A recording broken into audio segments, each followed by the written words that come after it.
Todos y bienvenidos a un nuevo imperdible PROMIR sobre las glomerulonefritis primarias dentro de la asignatura de nefrología. Como es un tema bastante denso y un poquito complicado de recordar, nos vamos a centrar solo en los aspectos más básicos pero más importantes, ya sabéis, como todos los imperdibles, para que sea más fácil memorizar este tema. Yo soy Neus Saloni, residente de pediatría del Hospital Universitario de Navarra y espero que este vídeo os sea de gran utilidad. Vamos ya con la introducción. Recordad que el glomérulo es la estructura funcional y anatómica de la nefrona que se encarga de filtrar todo el contenido de los vasos sanguíneos, es decir, la sangre, para generar un ultrafiltrado que acabará siendo la orina. Por lo tanto, las glomerulonefritis son aquellas enfermedades que afectan de primeras a la función y a la estructura del glomérulo. En cuanto a la clínica o signos principales, encontramos una proteinuria, la cilindruria debido a la actividad del complemento y una hematuria. Acordaros que en esta hematuria lo que vamos a ver son hematíes dismórficos, por lo tanto, siempre que en el examen nos pregunten por o nos comenten algo de hematíes dismórficos, nuestra cabeza se tiene que venir a este vídeo y pensar en una glomerulonefritis. Como sabéis, el diagnóstico mayoritario también suele ser por anatomía patológica, por lo tanto, vamos a encontrar diferentes conceptos que nos tienen que sonar. Puede ser focal o difusa en función del porcentaje de glomérulos que esté afectado y por ende segmentaria o global. Luego también otro concepto importante es que haya una afectación endocapilar, que es sobre todo el endotelio y el mesangio, o extracapilar, que son las células parietales y los podocitos. Si veis aquí en esta imagen, esta línea más oscura sería la membrana basal que separa dos zonas. La zona más interna, que es donde están los vasos sanguíneos, los endotelios y el mesangio, que sería esta zona de aquí. A esta zona sería la zona subendotelial, ¿vale? Esta zona de aquí. Y en cambio, por fuera de la membrana basal encontraríamos las células parietales, ¿vale? Con los podocitos, que aquí esta zona sería la extracapilar y por lo tanto subepitelial. Y también a nivel de lo que veamos en la microscopia encontramos hialinización y esclerosis en caso de formas más avanzadas. En cuanto a la clasificación de estas entidades clínicas, las podemos clasificar según el curso evolutivo, como todas las enfermedades, en función de la histología, que encontraremos no proliferativas, aquellas extracapilares, es decir, las que afectan al podocito y a la membrana basal glomerular, o proliferativas, que son las subendoteliales, ¿no? Que afectan al mesangio, el endotelio y la pared capilar. En función del tipo de agresión inmunológica hablaremos de que no tienen depósito, aquellos que hay una formación de inmunocomplejos in situ o aquello que los inmunocomplejos se depositan después de haber estado circulantes. Y finalmente la clínica también ya vais a ver que es muy diversa, va desde alteraciones urinarias asintomáticas, pasando por una hematuria macroscópica, acordaros de esos hematíes dismórficos, un síndrome nefrótico o nefrítico, una glomerulonefritis rápidamente progresiva o una crónica. Y vamos a ir viendo cada uno cómo es. Y finalmente, la última diapo de introducción, las generalidades del tratamiento que tenemos que conocer, que es que la dieta sí que tiene que asociar una restricción de sal si asociamos hipertensión y síndrome nefrótico, una dieta normoproteica de 1 gramo kilo día de proteínas de alto valor biológico, pero no en el caso de que haya insuficiencia renal, una dieta hipercalórica y obviamente nada de tabaco, ejercicio físico sí que regular y control de la obesidad. Para los edemas utilizaremos los diuréticos de ASA como elección, siendo la furosemida, ¿no?, nuestro diurético estrella, y valorar asociar tiacídicos en el caso de que se necesite. En el caso de una hipoalbuminemia grave, que ya sabéis que se pierde por el síndrome por la proteinuria, lo que debemos asociar a este diurético es la albúmina intravenosa. Para el control de la hipertensión y también de la proteinuria, lo que vamos a asociar es el IECA y el ERA2, con objetivos de hipertensión pues de 130 a 80 si existe insuficiencia renal y un poquito más bajitos si existe proteinuria. Es importante recordar que si los combinamos aumenta el riesgo de hiperpotasemia, por lo tanto si hay insuficiencia renal no nos interesa hacer esta combinación. En el caso de que exista una hipoalbuminemia grave, aparte de asociar albúmina intravenosa, obviamente, estamos ante un estado protrombótico, por lo tanto habrá que valorar si el paciente necesita o no una heparina de bajo peso molecular. Y siempre deberemos introducir en el caso de que ya haya habido un episodio trombótico. Y finalmente, recordad que la hematuria suele ser autolimitada, que no suele precisar tratamiento, pero sí que se recomienda una abundante ingesta hídrica y reposo relativo. Vamos con la primera de las nefropatías, que es la nefropatía por cambios mínimos. Es la glomerulonefritis más frecuente en niños, causando el 80% del síndrome nefrótico en la edad de la infancia, pero también el 15-20% de los nefróticos de adultos. Suele ser más frecuente en varones, ya vais a ir viendo que las glomerulonefritis suelen ser más frecuentes en varón y entre los 2 y los 6 años. Tiene una etiología desconocida por una disfunción de los linfocitos T, que se cree que puede venir por ahí, pero puede ser secundaria a infecciones, a linfoma de Hodgkin, a abuso de AINES o atopia. Como ya nos chiva su nombre, cambios mínimos, vamos a ver que la microscopía óptica y la inmunofluorescencia son las dos normales, negativas, y tendremos que recurrir a la microscopía electrónica si queremos hacer el diagnóstico, porque ahí vamos a encontrar un borramiento de los pedicelos, que son como los bracitos de las células de los podocitos, de las células parietales, por fusión de los mismos. La clínica es un síndrome nefrótico puro que asocia a dislipemia, riesgo aumentado de infecciones y la hipercoagulabilidad, que además por este síndrome nefrótico, que es una proteinuria altamente selectiva, sobre todo expresas de albúmina, vamos a encontrar un estado de hipotiroidismo por pérdida de la globulina fijadora de tiroxina y además se puede asociar a una insuficiencia renal aguda funcional si hay un tratamiento diurético intensivo. ¿Cuál es el tratamiento? Bueno, lo primero de todo recordar que en general el pronóstico es bueno, que el tratamiento de elección son los corticoides hasta 12 semanas y que asociaremos en el caso de hipertensión arterial un YECA o un ARA2 y que no se trata ese estado de hipotiroidismo porque es transitorio. Si pasamos ahora a la glomerulosclerosis segmentaria y focal, esta aumenta con la edad, es una causa frecuente de síndrome nefrótico córtico-resistente, esto nos tenemos que acordar. Aquí sí que no hay diferencia por sexos y es más frecuente en afroamericanos e hispanos. Muy importante que nos acordemos que en los pacientes que tienen VIH, esta glomerulonefritis puede evolucionar a una forma colapsante grave, especialmente en paciente VIH. En cuanto a la etiología, puede ser primaria o secundaria. La primaria es genética debido a mutaciones tanto autosómica dominante como recesiva. Hay diferentes genes conocidos, pero destacar el NPHS2 y el SUPAR, pero también secundaria fármacos, drogas, infecciones, enfermedad renal crónica, una nefropatía por obesidad, etc. En cuanto al diagnóstico, ya nos lo chiva, ¿no? el nombre de esta glomerulonefritis. En la microscopía óptica vamos a encontrar una esclerosis focal justaglomerular, PAS positiva. En la inmunofluorescencia vamos a encontrar depósitos pero muy inespecíficos y en la microscopía electrónica vamos a encontrar una fusión de podocitos difusa. ¿Cuál es la clínica? Bueno, pues en formas primarias asocian edemas por la hipoalbuminemia con un curso agudo y en cambio las secundarias cursan sin edemas porque no llevan hipoalbumina y es un curso más bien crónico, ¿vale? Pero sí que asocia cierta proteinuria. En adultos lo típico es que curse con hipertensión y microhematuria y que evolucione a enfermedad renal crónica terminal si resistencia al tratamiento. ¿Y cuál es este tratamiento? Bueno, pues los IECAS y los ARA2 para el control de la hipertensión, corticoides si existe síndrome nefrótico, pero acordaros que es una causa frecuente de síndrome nefrótico córtico resistente, por lo tanto en esos casos deberemos pasar a una ciclosporina o a un micolfenolato. Obviamente, si es secundaria, tratar la causa de base y en casos avanzados de enfermedad renal crónica terminal, plantearnos un trasplante renal. Pero hay que tener en cuenta que suele hacer recidivas precoces. Si pasamos ahora a la nefropatía membranosa, es la causa más frecuente del síndrome nefrótico en adulto, ¿vale? La de cambios mínimos síndrome nefrótico en niños y la membranosa en adultos, también más frecuente en varones. Pueden ser causas primarias debido a un anticuerpo antiendopeptidasa neutra, LPN, del podocito, idiopática, que aquí encontraríamos anticuerpos anti-PLA2R, o secundarias a tumores, lupus eritematoso, artritis reumatoide, infecciones, fármacos, ¿no? Hay un cajón desastre. A nivel del diagnóstico, la microscopía óptica encontraremos un engrosamiento global y difuso de la membrana basal glomerular, que aquí ya tenéis, ¿no? Nefropatía membranosa de engrosamiento de la membrana. En la inmunofluorescencia encontramos depósitos granulares subepiteliales, IgG, C3, kappa y lambda positivos. Y en la microscopía electrónica también unos depósitos subepiteliales. Y esto se debe a la formación de inmunocomplejos in situ, ¿vale? Estos complejos de IgG, C3, kappa y lambda se forman en el propio glomérulo. En cuanto a la clínica, es un síndrome nefrótico de inicio insidioso que asocia una proteinuria selectiva que puede asociar o no una hematuria. Además, puede ser característica la hipertensión arterial y se debe realizar un estudio de extensión para descartar causas secundarias, porque es frecuente que se pueda asociar a tumores de pulmón, de mama y de colon. Y además, por esa proteinuria selectiva que asocia a una hipoalbuminemia, puede causar una trombosis de la vena renal.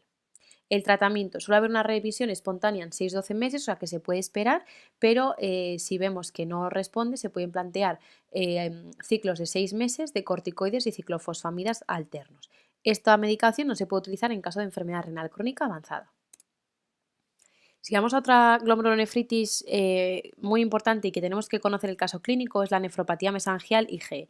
Es la causa más frecuente de glomerulonefritis primaria, obviamente más frecuente en varones y está presente a cualquier edad. ¿Cuál es su causa? Bueno, pues es una respuesta exagerada de la IgA ante estímulos ambientales. Y esto es debido a que hay una glucosilación anómala de esa IgA que causa que sea polimérica y por lo tanto se acaben depositando estos inmunocomplejos de IgA en el mesangio. Por lo tanto, en el diagnóstico, en la microscopía óptica, lo que vamos a ver es una hipercelularidad mesangial, es decir, subendotelial, con semilunas.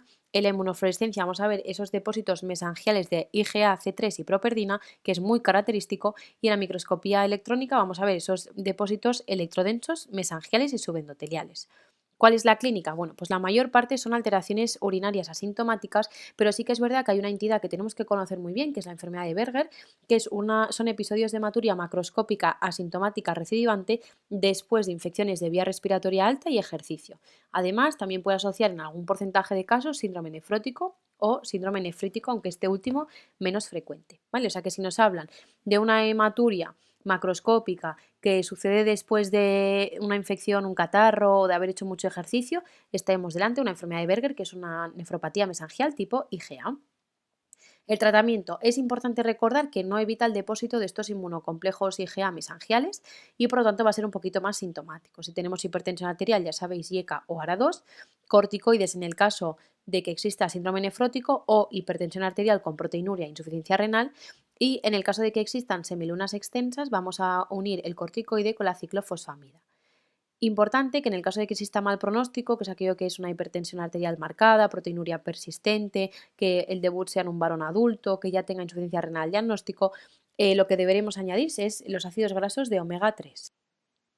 Pasamos ahora a la glomerulonefritis endocapilar aguda, que es más frecuente en varones de cualquier edad, que suele ser idiopática, pero también puede ser secundaria a otras glomerulonefritis como el lupus eritematoso, la vasculitis o las infecciones, y a destacar la glomerulonefritis aguda post-estreptocócica, que afecta sobre todo a niños entre 2 y 6 años después de una infección de vía respiratoria debido a un estreptococo a las 2-3 semanas o si ha sido cutánea a las 4-6 semanas. En cuanto al diagnóstico, encontraremos en la microscopía óptica una hipercelularidad difusa de ovillo glomerular con una proliferación endocapilar, en la inmunofluorescencia depósitos de C3 en la propia pared capilar y en la microscopía electrónica depósitos electrodensos subendoteliales en forma de jorobas. Esta anatomía patológica en forma de jorobas es muy característica de este glomerulonefritis y nos tenemos que acordar. Es, por tanto, debida a una formación de inmunocomplejos circulantes. En cuanto a la clínica, el 80% llegan a ser subclínicos con un poquito de microhematuria o disminución de la actividad del complemento, pero sí que es verdad que al debut pueden presentar en el 95% de los casos un síndrome nefrítico de gravedad variable con una clínica transitoria, es decir, una proteinuria no nefrótica con una hematuria intensa y disminución del complemento. La complicación más grave se debe al depósito de inmunocomplejos en el tejido vascular, asociando un edema agudo de pulmón e incluso una emergencia hipertensiva. El pronóstico agudo es bueno, pero puede evolucionar a una glomerulonefritis rápidamente progresiva, que esto empeora mucho el pronóstico. El tratamiento obviamente va a ser el manejo del síndrome nefrítico, asociando el tratamiento antibiótico y en el caso de que exista una proliferación extracapilar asociada, tratar con corticoides.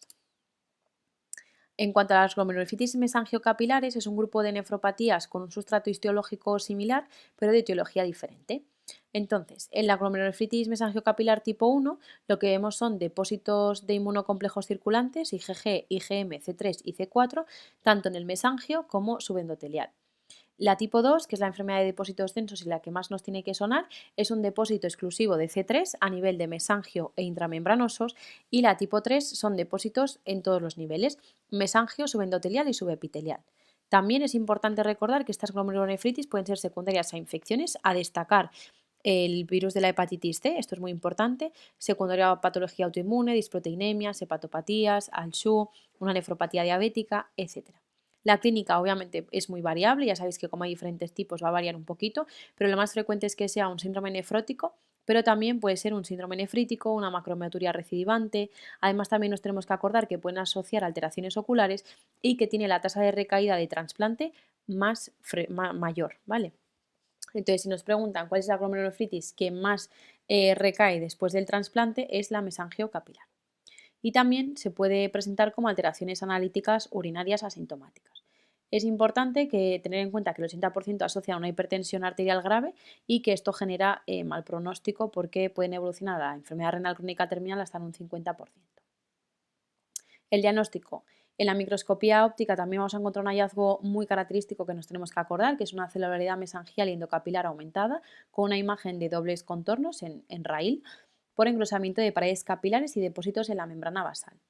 En el caso de las glomerulonefritis mesangiocapilares tipo 1 y 3, tenemos tanto el C3 como el C4 bajo, porque se activa la vía clásica. En cambio, en la 2 solo es el C3 porque se activa la vía alterna.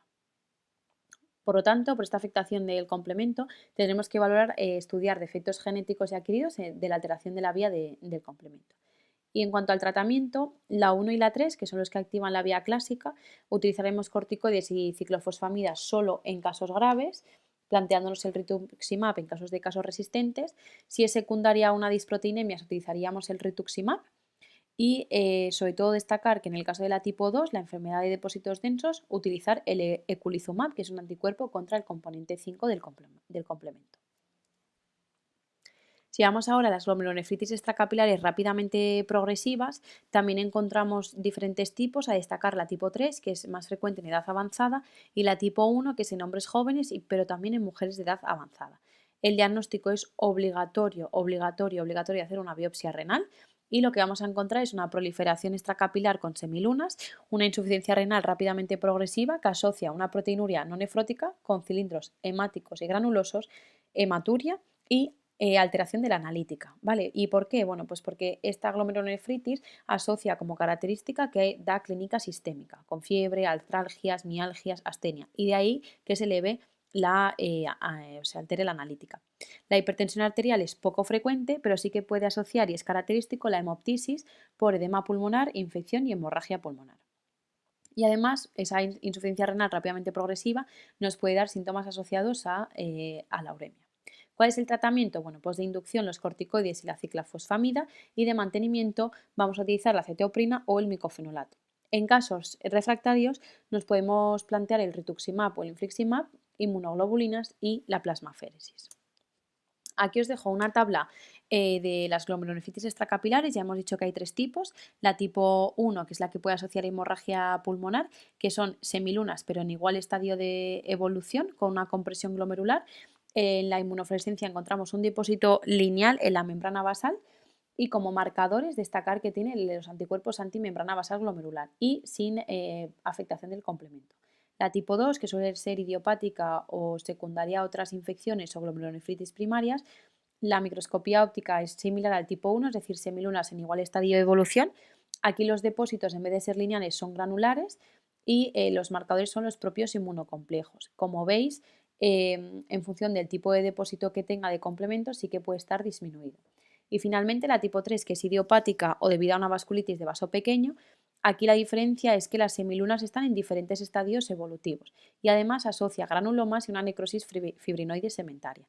No existen depósitos y el marcador es el ANCA y tampoco hay afectación del complemento. Así pues, vamos a pasar ya a las conclusiones. En primer lugar, destacaros que los depósitos subepiteliales son entre la membrana basal glomerular y la célula epitelial, los subendoteliales entre la membrana basal glomerular y la célula endotelial y los mesangiales en el propio mesangio. Los inmunocomplejos in situ forman depósitos sobre todo a nivel subepitelial y los inmunocomplejos circulantes a nivel subendotelial. Debemos biopsiar el síndrome nefrótico en menores de 1 año o aquellos que debuten en mayores de 10 años, en adultos o si presentan corticoresistencia. La glomerulonefritis mesangial tipo IgA es la glomerulonefritis primaria más frecuente.